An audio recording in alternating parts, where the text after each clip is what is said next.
Hello, good evening, good morning, good afternoon, and welcome to another episode of the Reading FC podcast. Today we have got Ryan and we've got Adam. Ooh, saucy.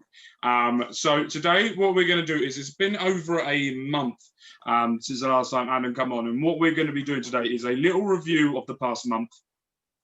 We'll go over the predictions that we said, go through some of the things that have happened, some of the facts that I found out and worked out to go through and see what these guys think. And then we're going to we might do some predictions for the next few games coming up through December. But as I'm going to do the normal spiel before, don't forget, in the description down below is all of the links to all of our social media pages. If you're watching this on YouTube, on the top right, please subscribe. And next to that is the bell. Please go and put notifications on, as you will get instant notification when we go live. If you are listening to this through Soundcloud, Apple Podcasts, or Spotify, don't forget you can subscribe and follow and get instant notification for when we go live as well at the same time. Don't forget as well, we do 5 days a week now worth of content for you guys. Mondays, we talk about Reading, we review the weekend. Tuesday, we talk about wrestling. We had a very good one this week. The War Games pay-per-view was on. Very, very good pay-per-view, so go check out what you thought with us. It is 1-1 in overall predictions between me and Mr. Ali going into the final pay-per-view of the year to see who has to do a short video and post it onto the YouTube channel saying how great the other person is. That's the forfeit. Me and you. Yeah, I would never do that because I'm fucking losing. So that was that. Don't forget to go watch the Formula 1 one with Josh as well. He does some brilliant insight and some easy insight for everyone to understand as well, especially myself, where he goes through the Sakir Grand Prix that we just had, talking about George Russell with him, Sergio Perez, what's going to happen with him next. And we built up to the Abu Dhabi Grand Prix coming up this weekend. We recorded it before the marzipan incident happened, but we will be covering that next week after we talk about the Abu Dhabi Grand Prix. And don't forget, the winner of the predictions this week has to as well do a video of why the other person is the greatest. But if it is a draw, we will put a poll on Twitter for you guys to decide who is the winner. Don't forget as well, yesterday for you guys, which is today when we record this, we did a NFL podcast. It was brilliant. It was a lot of fun, a lot of good. We had Rob, we had Fred, and we had Dan that come on. Talked all things NFL, see how we are doing in the predictions, what we're going with that in the moment. So please go and check that out as well. Go and listen to it, go and watch it. It's up to you, but thank you as well. Today is all about Reading. We will be discussing about them.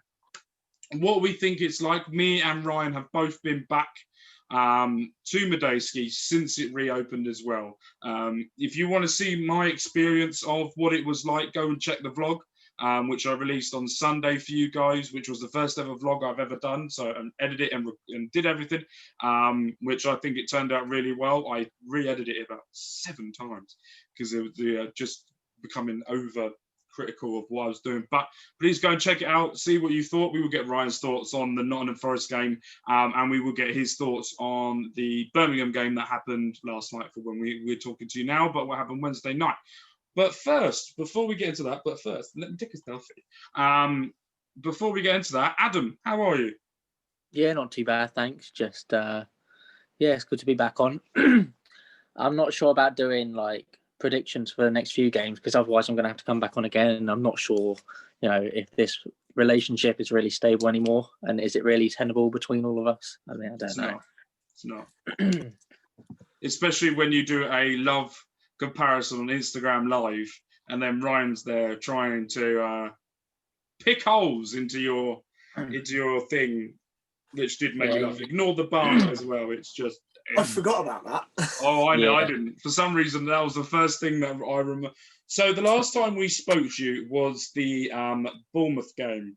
Yeah.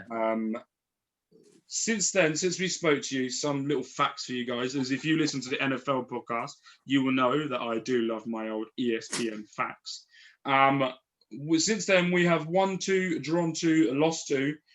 We have scored 10 goals and we have conceded 10. Since then, what have you made of the past month of football? What going back to the Bournemouth? Is there improvements that you can see? What are we lacking? What's your overview of the past month so far? I mean, with the Bournemouth game, I think we were expecting to lose. Well, Ryan wasn't expecting to lose because he always predicts us to win or draw. But I was expecting us to lose at 2-0 up at half time. I thought we could be in a bit of danger in the second half, but I thought, maybe we'd be able to hold on after making such an impressive start. I thought, it was such a nice surprise to get a penalty early on. So, it was good to be 2-0 up at the break.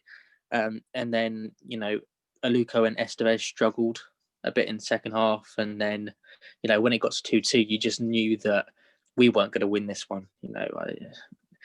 I think I said I might have a bit of hope, but I think I said it in the group chat. But no, I think by the time it was 2-2, it was pretty much done and dusted, wasn't it? I mean, maybe even at 2-1, it was done and dusted because, to hold on against Bournemouth would have been an absolutely, brilliant result. But But Millwall, moving on to Millwall, I thought we responded quite well. I didn't think we created too much, but I thought we were all right. And Elise's assist was amazing as usual. So, no, it was a good way to stop the rot. I think it was imperative, really, to stop that rot.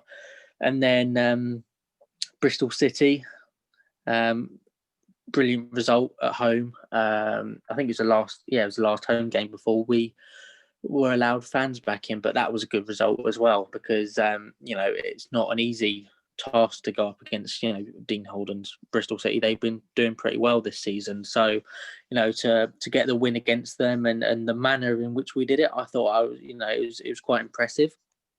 And then was the Sheffield Wednesday game the one where I made that love comparison? Yeah, I can't remember on the Instagram live afterwards. Some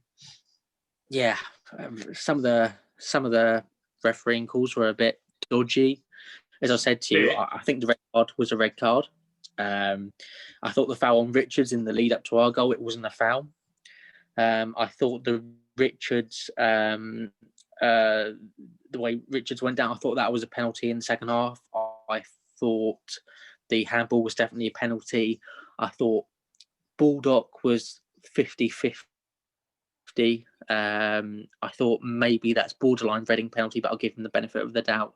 And Laurent, I think, as Courtney said the other day, 6 of one, half dozen the other, they were pulling each other's shirts. So I'll give the referee the benefit of the doubt there. But, Gareth has been saying on the group chat, if it wasn't for Oliver Langsford, we'd probably be blah, blah, blah. We'd be much higher on top of the table, whatever. But at the end of the day, if my auntie had different equipment, she'd be my uncle. So, and that's definitely not going to happen. She's not going to have that gender risk. So, yeah, I mean, I'm not going to lie. That took me by surprise. Jesus Christ. I was not expecting that. It's just my favourite quote. It's an excellent quote. That is the best quote we've had on this podcast by far so far. I do it all the time. I'm going to lose my train of thought here. Let me get it back. Oh my God! If my auntie had a different equipment, should be my uncle. Fucking excellent. So yeah, I mean, sometimes that's just the way the cookie crumbles. I mean, if it was us on the other end, as Ryan said on the podcast, I think it was a week ago. If that was us, we'd be laughing right now. We'd be relieved. So that's just part of the game, isn't it? And it's exactly why I don't want VAR in the game, because we might have got the penalty, but it might have been a bit boring, and at some stage of the season. See that's that. So I'm gonna stop you there, because I think that's and I hate, and this is the one thing that I'm despising with football at the moment.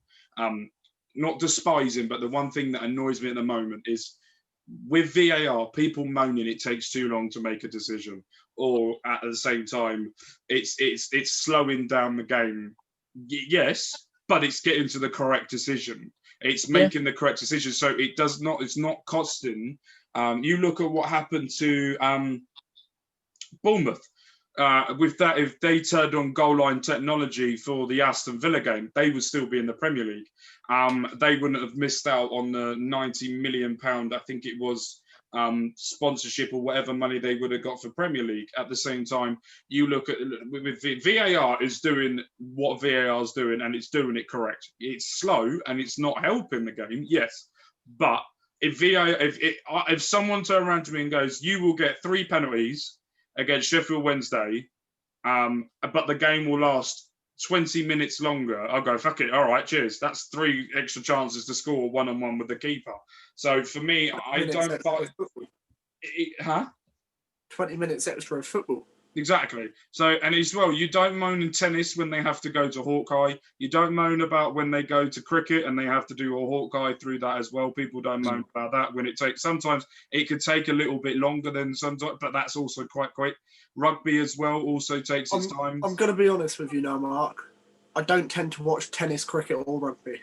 Well, no, you don't. But I watch those. So for me, it doesn't really slow down the process. And that's the thing. And when you watch the NFL as well, when they go to a booth review, it takes a little bit longer, but you get the correct decision. So that's one of the things I don't. That's why I don't get the argument that VAR is not doing well. You know, and the financial side of it as well comes into it because there's a lot of money at stake. You know, if you go down, then you're not going to get the TV money. So I guess, you know, if it's completely refined and it's absolutely perfected the system, I think that was a criticism of it before. It wasn't absolutely perfected. So no, I don't think VAR will ever be perfected. I think there will always be criticism from somewhere. I think there's always going to be, if there's a rule, because it's a little bit different sport than like cricket, rugby, and football. With like the offside rule, what part of the body are you going to say that he's allowed to be offside with? Some people are giving it the arm. Some people are saying it should be a body part that you can legally score with. So that means if you're running and you're running with your head forward, if part of your head's offside, that means you're offside. So it's one of those where no matter what they do with the offside rule, there's always going to be a complaint somewhere. In my opinion. Ryan, I want to ask you a question. You experienced the Tier 2 football like I did on the Nottingham Forest game. What was your experience from that? And what did you both... We'll go with Ryan first, but what did you make of the game last night? Okay, overall, the experience of... what do we call it? COVID. Tier 2 lockdown football. No, let's just call it COVID ball. Yeah. It's a like very really weird ass disease that does. Jesus. No, I'm not going to say it.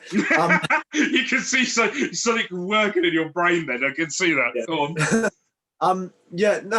It's a very, very weird situation. Yeah.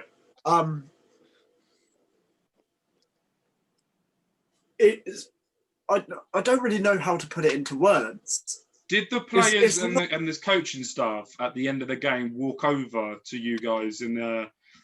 Did they all come over to you and clap, or did they not? I didn't notice, to be honest. Because when we were there for our game, which we found was, I think, maybe a bit. I've talked to my father-in-law because he went last night. But what we said was the thing that made it really special for the Forest game, and I said this on the podcast on Monday, I think, was at the end of the game, every single player, no matter if they played or not, walked over to the East Stand and clapped. And not only that, all the coaching staff come over as well. And it made it feel a bit more special to a point where it was the first time you could see that they actually appreciated. And then you could see Paunovic, he's a proper showman. And you could tell that when the full crowd's back and when it's going to go, he's going to turn into Jurgen Klopp V2 when it comes down to Hugh Jackman. Yeah. So what did you make of the game? What did you make of it? Right. I'm just going to go back to what the experience as a whole was. Yeah, it's really difficult to explain. Like, I genuinely don't have the words to explain what it is, but it is something that you should at least try once. So once in a lifetime experience. It's something that, honestly, like, as long as you don't go to every game during COVID, It's something you will never experience in your life again. Yeah, I agree with Once it goes back to complete normality, I don't think anything like this will happen again. Not in our lifetime. You say that. Yeah. Fingers crossed. Yeah. But it really is an experience that it's a story in a way, but there's no way to put that story to words. Yeah. It's something that you have to try to find out for yourself. I agree with you on that. So what did you make? Because in the first half, I think Birmingham went 2-0 up. Scott Hogan in the first 10 minutes was offside 4 times, I think it was in the first 10 minutes. You could see the tactics that they were going to play. What did you make? Was it Reading's fault for the goals, or were Birmingham good? Right. So first half, we had a lot of the ball, but again, it's possession for possession's sake. Passing the ball around a lot, but we didn't really create anything. I can't remember us having a shot on target in the first half, in all honesty. Mm-hmm. I know we did have a good opportunity where Elise could have played through Zhao, but instead he had a shot and put it 10 yards over. Other than that, I can't think of us having a genuine, good, clear-cut chance. As for their goal, the first goal, I said there was not really much you could do about it. Maybe close down the striker a bit quicker. But it was a good finish, and it's come off the post and gone in. As for the second one, it's unstoppable. I don't know if you saw any of it on the coverage, but Raphael was going absolutely mental at linesman.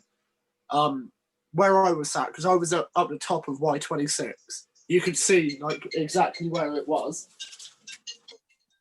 Raphael calling and telling him about it. Yeah, but so it looked like Raphael had a obstruction, didn't have a clear view of the ball.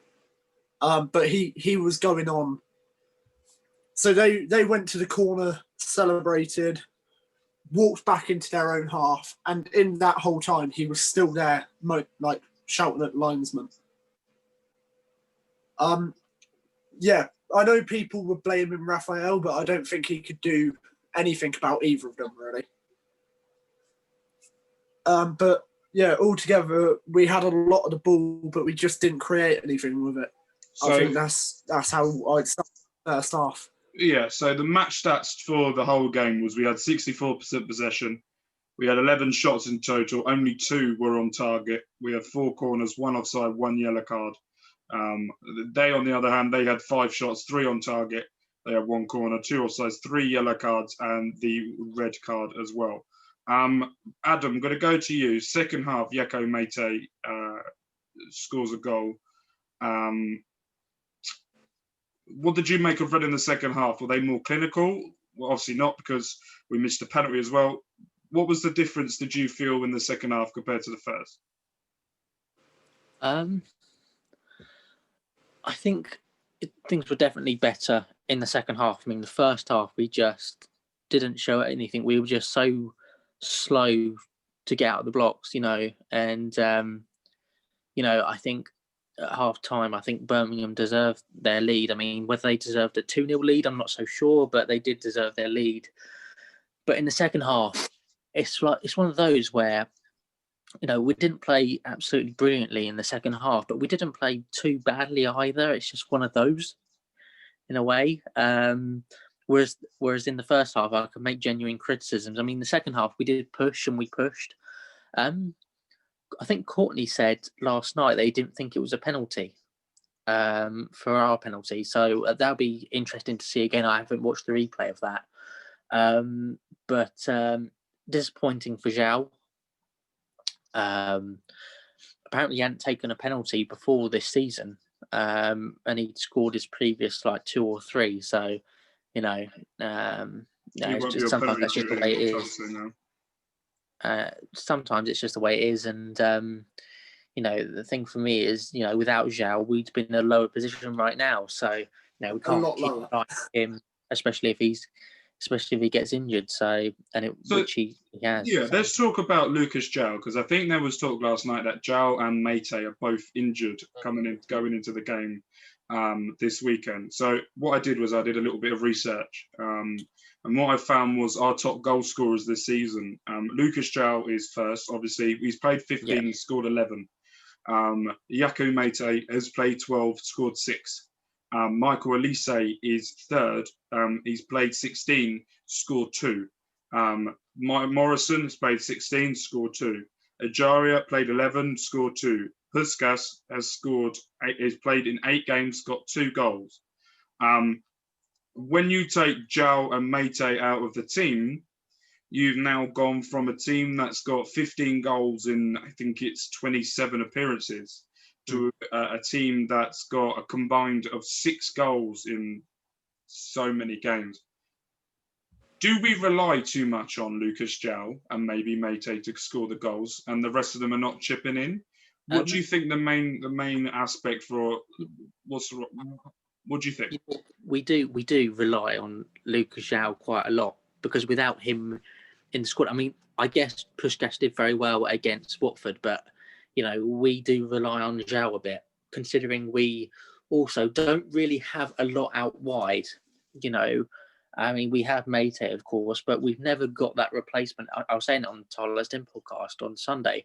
We've never got that replacement for Mo Barrow, even though he didn't play for the past couple of years before moving on to South Korea. We never really have that person who can go to the byline, who can, beat their fullback.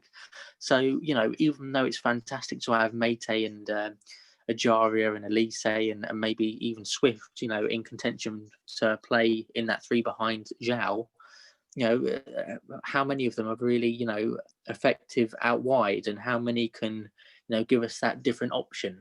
I was saying Sam Baldock, in a way, is that different option up front if we need to, go to a 4-4-2. But who do we have out wide who's going to make that real difference? I mean, Richards does cross in from the left. I've seen Holmes has actually improved his attacking game down the right. But who do we really have who's going to terrify Championship fullbacks? We don't really have many people. I mean, Mate does an all right job there, but who's on the other wing who's going to really trouble fullbacks? Who? No, I agree. This was something I was saying at the game last night. After Hardy Dean got sent off for him, I spent the last 15 minutes of the game just saying to Dan, who sat next to me, kept saying to him, look at the amount of space there is. There was so many times where if we do have that winger, they're in acres of space. We've seen it a few times this season when Renamotor or Josh Laurent can play that long 50-yard ball out to the wing, and either Holmes, Estevez or Richards get on it. And it's something that we're really missing. Okay, this is kind of off topic a bit, but someone asked me what I think we would need to do in the January transfer window. I don't really think we need to do anything. I think our priority needs to be tying down Richards, try and get him to sign a new contract, don't leave. Same with Elise. If we were to sign one player, I think we should go back in for the winger from, I think it was Benfica. Sporting. Benfica, was it? Mm-hmm. The one that apparently we'd offered a 5 million obligation to buy fee, but they wanted 7.5 or something like that. That I think that's all we need. Something to give us a different plan. I mean, look at the situation right now. We, when we've always been successful, look at the 05-06 season. You've got the likes of, Convey, we had Glenn Little out on the wings. And, in 2011-12, we had McAnuff, Kebe. And even, more recently, we've had, when he's been in good form, McCleary. But we've had those players who can go down the wings and can really kind of excite us. And do you know what? I said this at the Nottingham Forest game to my father-in-law, and what I said to him is I think if Paunovic was here at the end of last season, it wasn't for Bowen, Danny Loader would still be here, I think, in my opinion, because at the same time, I really do think, my honest opinion, that Loader would have made a difference to us this year, because I've watched him for Porto, and what I can tell you for Porto is he's a fucking good player in that Porto B team. And for you to be a standout, and because he's starting now to get a recognition from journalists in Portugal for how good he is. And when you start getting recognition from journalists in a Porto B team, it is inevitable that in 2 years' time, he is going to be in that Porto team. And for someone, and that this is one of the big anger problems I have towards Bowen myself, was the treatment of Loader. Because if you look at Loader, a guy that could come off the left-hand side and make a difference cutting in and shooting. Look at what the goal we did against Middlesbrough. Maybe a fluke, maybe not. But if someone could do that, they have it. No fluke about that.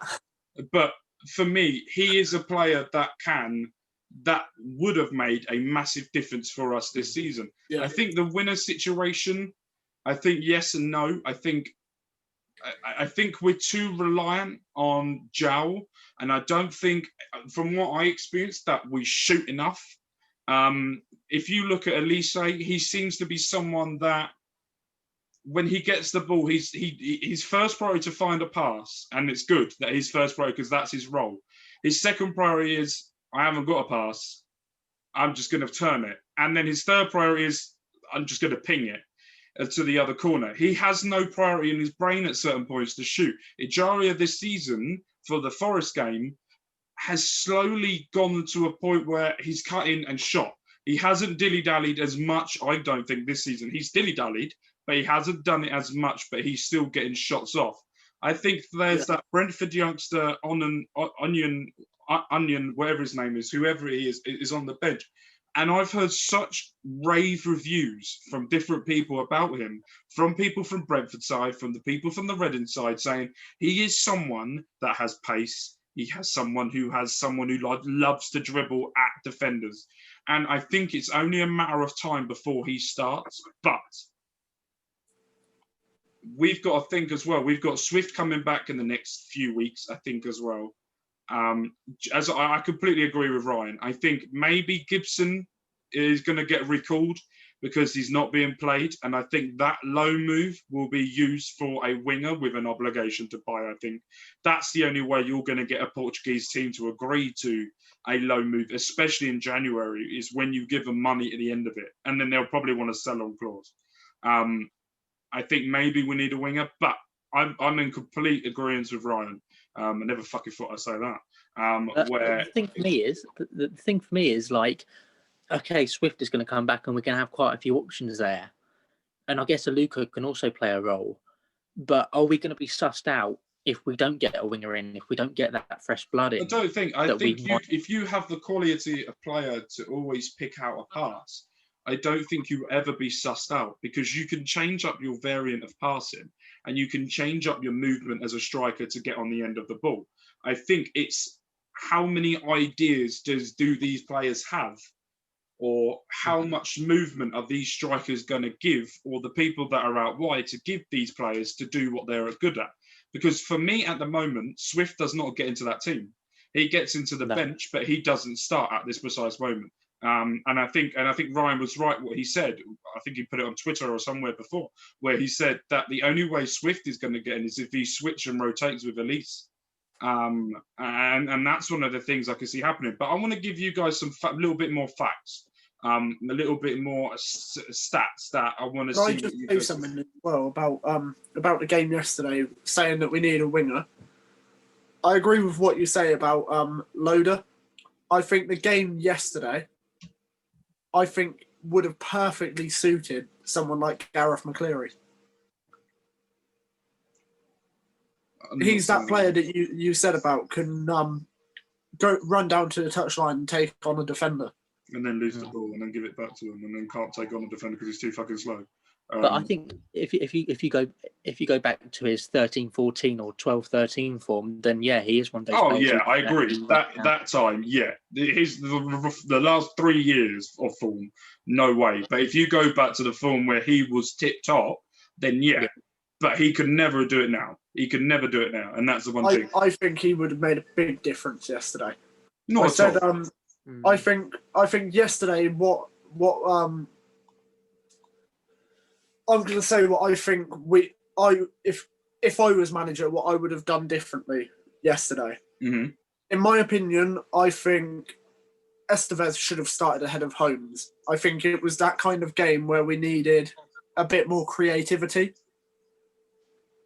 The way I described it is Tom Holmes is the player that you play at right back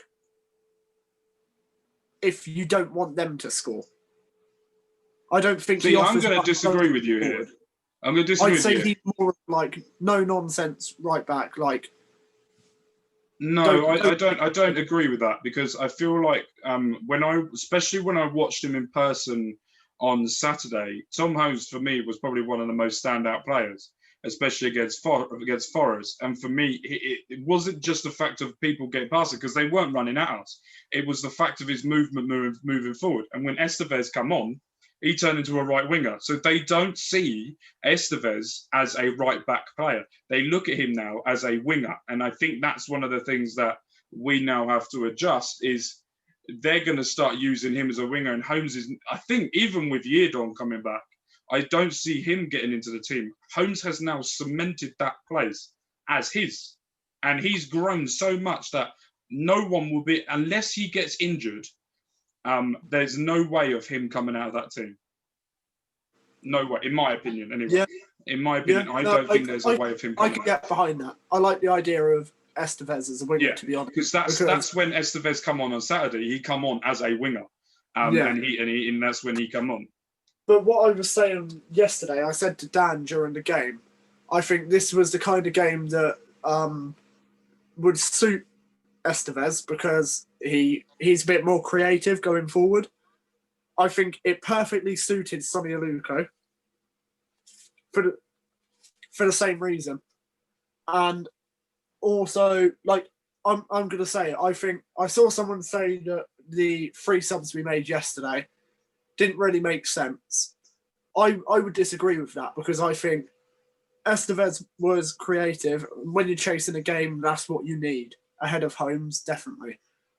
And then I think Elise and Ajaria didn't have their best games. Far from it. I didn't think they really done much. And Aluko come on. When he come on, I was quite impressed with him. He tracked back very well. Yeah.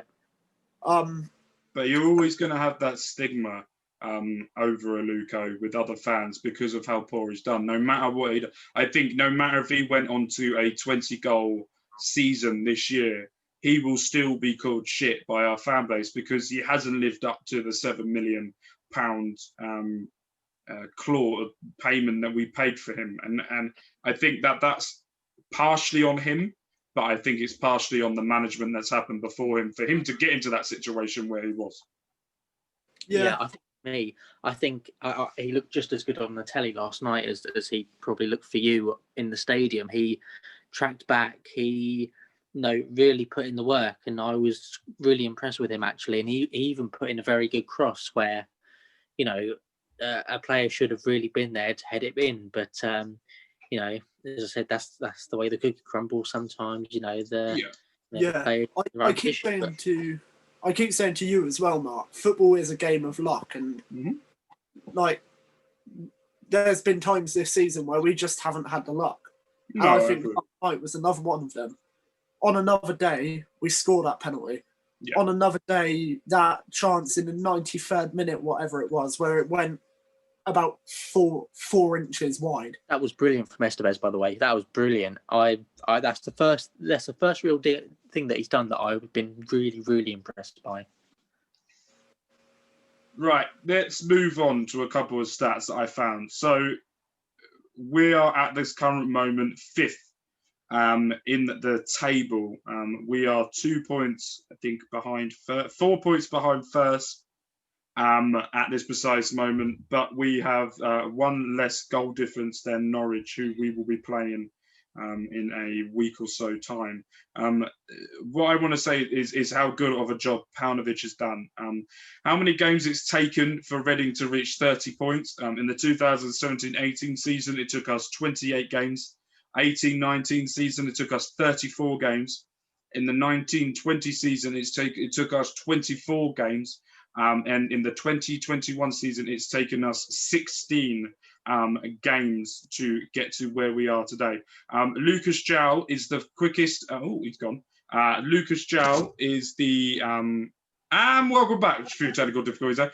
Lucas Jowl is the quickest player to reach 14 goals this century after just 16 games. We were talking about as well players that we're reliant on as well. Let's have a look at this as well. The top assists that we've got at Reading so far this season. So Elise is top. After 16 games, he's got 6 assists. Lucas Jowl is second with 4. Ajaria is third. Lauren is second and has got 2. Semedo has got 2 and Morrison has got 1. If you take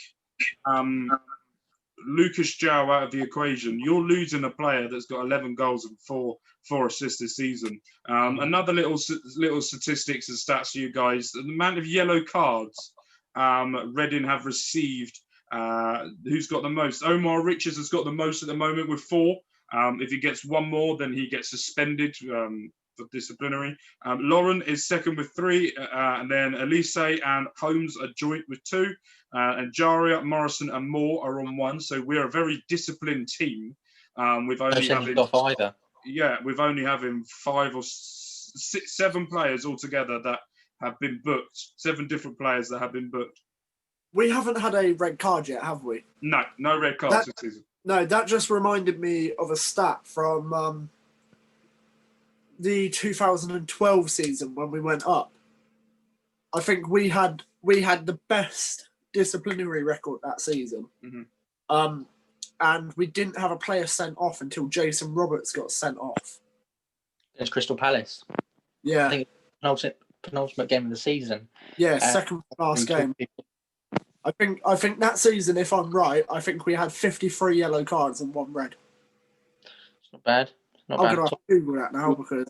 So I want. There's a topic that's just come up. Before we get into the predictions of what we said, and then we will go into what we think could happen. We won't put score predictions, but we will say how many points we think we could get over the next. Scores. We can do scores. We'll do scores. I like scores. I know I'm good at them. Yeah, that's why I don't want to fucking do it. So according to another source, to the Robbos Gobcast sources, the championship clubs are calling a meeting with the head of referees over the poor standard of officiating this season.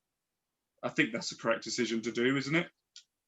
Yeah, well, it's just so who's professional and who's not? It's Premier League that are professional, right? And Premier League have got full-time championship and below don't. I mean,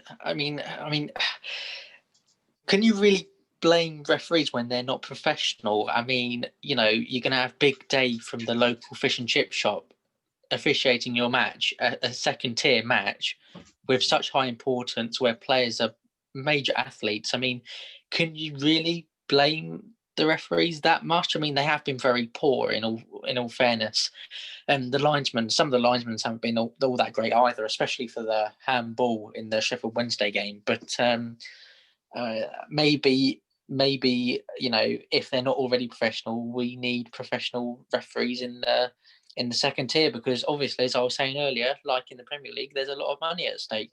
If you go up, you're going to get your TV deals, you're going to get more lucrative sponsorship offers, and it would certainly change our club. It would make us more financially stable for the future. That's why I want promotion so much, not just for the fans or the club, but just purely for the finances, because I know, Mr. Dye has got a lot of money to burn, but we've got to abide by the rules. And, I'm not sure if we've been doing that over the past few seasons. So I want to give you guys a little bit of a stat. According to some of the places I've seen and some of the people I've heard and speak about it, according to them, Mr. Dye, out of his own money, has injected 150 million in the 3 years that he's been with Reading of his own money to keep afloat what happened with the owners before, the mess that we had with the Thai group, John Medeski, the Roman. So he's gone in and spent 150 million to pay for the new training facility, to keep all of the staff around. Not only that, according to some people I've spoken to, when COVID happened and everyone went on furlough, when people were getting 80% or getting paid the 80%, he would top them up to make them go to 100 so they weren't missing out on money. Players were donating some of the money that it took them a long time to do, but they agreed to it in the end, where they took a percentage of a pay cut to make sure that people that were going out of it. So for me, I think finances, I think we're going to be fine, because I think no matter what happens this season, Elise is going to be gone. I think either by the end of January, August, especially by I will put my money on now, saying at the start of next season, he will not be here. Because I really do think that there will be Arsenal are definitely looking for someone creative. You've got United that will be looking for someone creative. You've got Dortmund abroad. I've heard Leipzig are interested. If Leipzig comes sniffing, he's definitely going. In terms of financial fair play, let me just interrupt you. In terms of financial fair play, I don't think it works for this season. No, I don't think. But if they see money coming in, they'll be a lot less lenient. Look at what Derby did for 20 years. So basically, the reports that the next set of accounts that are going to come in, I think it's next April for Companies House, it's going to be the 1920 season, where we negotiated the deal for George Puskás, where we're not going to spend all 7 or 8 million we spent for him that summer, but then we invested in Lucas João, and obviously the wages were still sky high because our squad was still a bit bloated. So, I think we're going to make a big loss again for the 1920 season this year. We're definitely going to make a loss. And then that takes us to 3 years. So over 3 years, you're allowed to lose 39 million. Now, for us, we've lost 20 million, 30 million, which is we're already at 50 million. We need to make an 11 million pound profit or more to stay within those guidelines. And but then at the same time, you can turn around and go, well, you've let Derby and Sheffield, you've let loads of club off the belly before. Yeah. So there's also another leg to stand on as well. But we're not going to get too much into that now. When it comes out, we will get Adam on and we will go through the finances and see what the repercussions could be going forward. But let's go on to the predictions. Bournemouth, we're going to go through what the previous predictions were. And then we're going to make our own predictions now. So the Bournemouth game, Ryan went for a 2-1 win. Adam went for a 2-1 loss. And I think I went for a draw, but down here I put a 2-0 loss. You went for a 2-0 loss. Yeah. Yeah. Millwall. Technically, I was close. You were? Well, no. What? No, because you got ready to win and we lost. To win. I also said we you were miles off. Millwall twice. Yeah, but you could have literally said, right, hang on a second, right, let's take Ryan to task here together. Okay, Mark predicted us to lose by 2 goals. Okay, I predicted us to lose 2-1. Let's just say times it by 2. That's 4-2 loss. So shove that in your pipe, smoke it, and do whatever you want. Millwall, Ryan put a 2-0 win. Adam was the closest by going for a 0-0 draw. I changed it to 1-1 on my It was 1-1 in the end, by the way, but I'll stick with it. I'll stick with this. No, we'll stick with it. Yeah. I went for a 3-0 win. Just saying, that game I said there would be 2 goals. Yeah, shut the fuck You can suck your mum. Yeah, exactly. The Bristol City game, Ryan won by a mile by guessing 3-1, which it was turned out. Ryan, you went with 3-0 here, though. Jammy. I got 3-1 here. But anyway, Bristol City, Ryan, Adam 3-1. 1-0. I went settled 1-1. Yes. I've got 3-1 as well. Yeah. Okay, yeah. For Bristol City. All right, I'll let you off that one. Ryan for the Sheffield Wednesday game went for 0-0. Adam went for closest. a 2-0 win. And I went for a 2-0 win. We both said there would be 2 goals in that game, so you know. Yeah, we got closer, so we win. Nottingham Forest. Ryan went for a 2-1 win. No, I said 2-2, but then on the day I changed it to 2-0. Right, there you go. Adam went for 2-2, and I went for 2-1 loss. Oh, I got that one that mixed around the wrong way. And I went for 2-2. Right, coming up with the next games we've got till the end of the year. We've got QPR, we've got Norwich, we've got Brentford, and we've got Swan to the Sea. I'm going to say as well, I was looking last night, can we add one more game when we do the predictions? Huddersfield, because then that takes us up to the FA Cup third round. Yep, we're going to do that. Huddersfield, no worries. I'm just looking back here, and I'm trying to work out the points. I predicted we'd get 7 points from those games. Ryan said we'd get 11. Mark, you said 8, and we got... Let me just work it out. 1, 4, 5, 8. So Mark got it absolutely spot on. The amount of points that we got. I can guess points, but I can't guess the score. Let him win something, don't we? Exactly. Right. Let's go on to it. QPR. I'm going to go for this weekend. I am going to go for 2-1 win. Mm-hmm. Ryan. 2 seconds. I am just also typing mine out. QPR. He's going to go with a draw or win. Just put down D or W. And then I'm waiting for which one it's going to be. I'm going 2-0 win. I was thinking that. 2-0 I'll go with W. a 1-1 draw.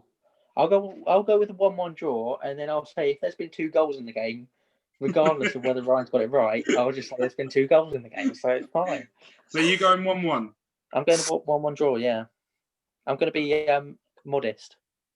Okay, then. So the next game we've got coming up after that is Norwich, which is a home game at the Madejski, Madstad, your mum's home.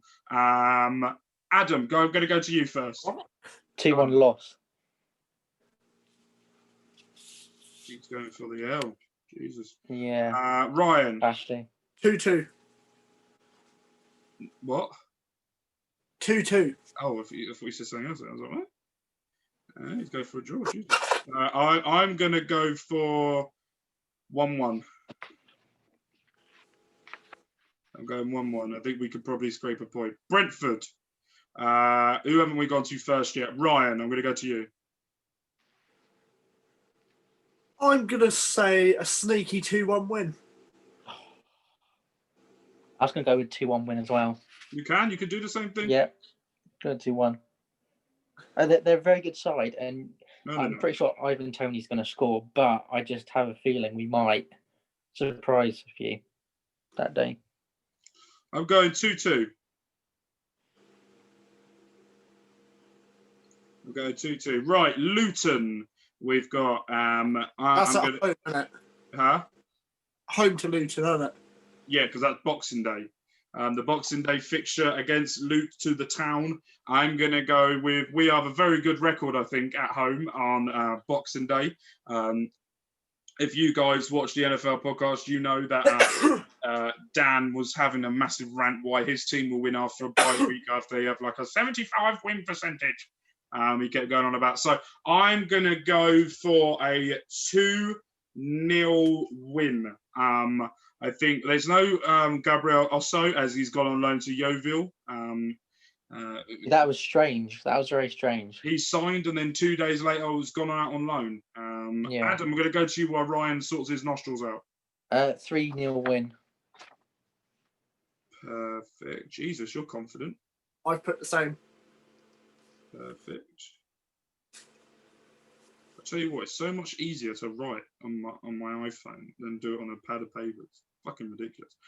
Swan to the Sea. The Welsh Dragons That's away from home, if I'm correct.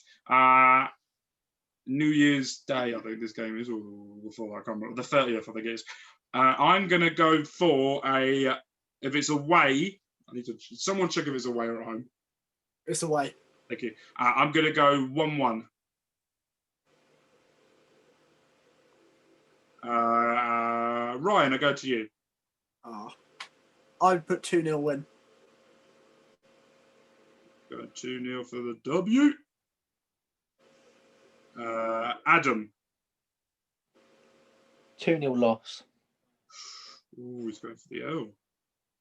You're the only person that's predicted us to lose. I haven't even predicted us to lose yet, which is surprising because normally I'm very unconfident. We've got one or two more chances than you. What are we? Is it Huddersfield? The last one now. We've got Huddersfield. Last one, Adam. I'm going to go to you because I went first the last 2 times and you haven't. So, is it home it's or away? Away. Away. What? 1-0 win. Ooh. They're quite a good team this year, Huddersfield as well, by the all kinds of things I'm hearing. I am going to go for a 2-0 W because I don't think they actually have a good striker, to my knowledge. I say that. Watch them fucking score 6. Ryan. I'm going to go in the middle and say 2-1 win. 2-1 W. So let's count out the totals of how many points you guys think. So I think there's 3, 4, 5, 6, 7, 8, 9, Should we include 10, 11, 12. So I think Reading are going to make... What were you going to say, Ryan? I was going to say, should we include the Luton FA Cup game or not? We can. Yeah.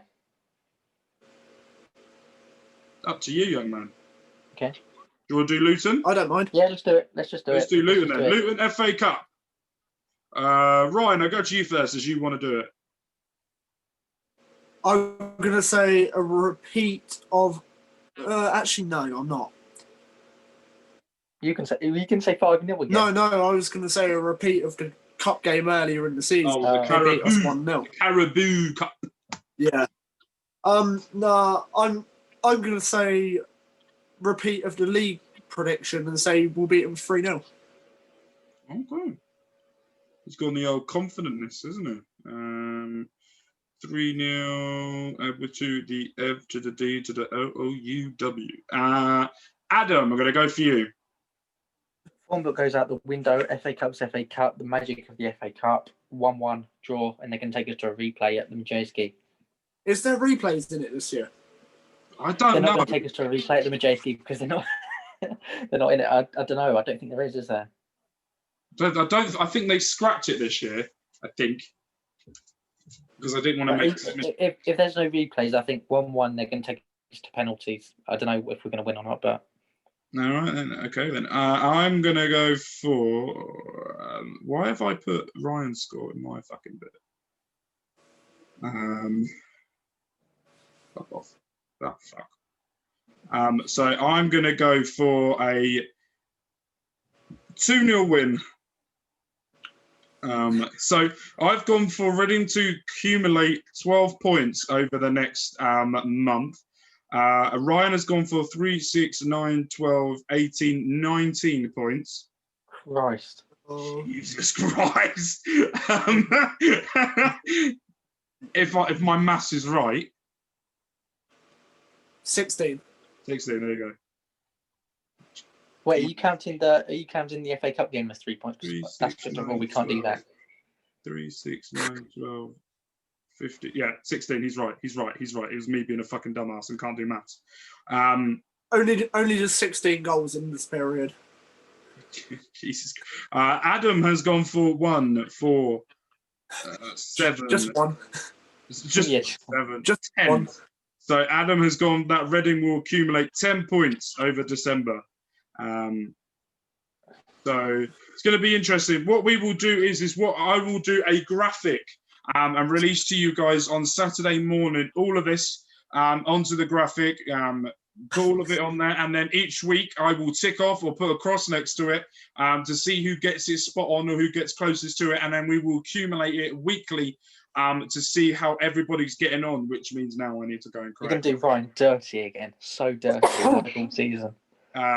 So Wait, out how's of he all of gonna that, be we've got Ryan, who's the most optimistic a fan can be. You've got Adam, who's and you've got me, that's just in the Pragmatic, middle of everyone. modest.